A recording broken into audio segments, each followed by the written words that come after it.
Если взять такой станок и поставить его, затем открыть его, берем, значит, любой цвет, кладем, берем белый краситель, кладем и выбираем, значит, белая глава.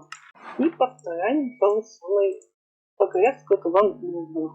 Дальше берем снова флаг, кладем, белый краситель и берем зеркальная головка.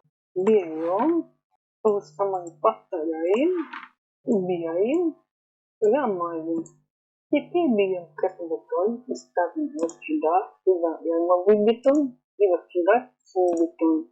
Теперь берем резину и ставим так, сюда рамку и внутрь резный блок, стекло и земля.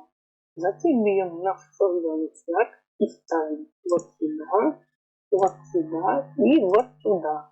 И выходят вот такие вот мусорные контейнеры.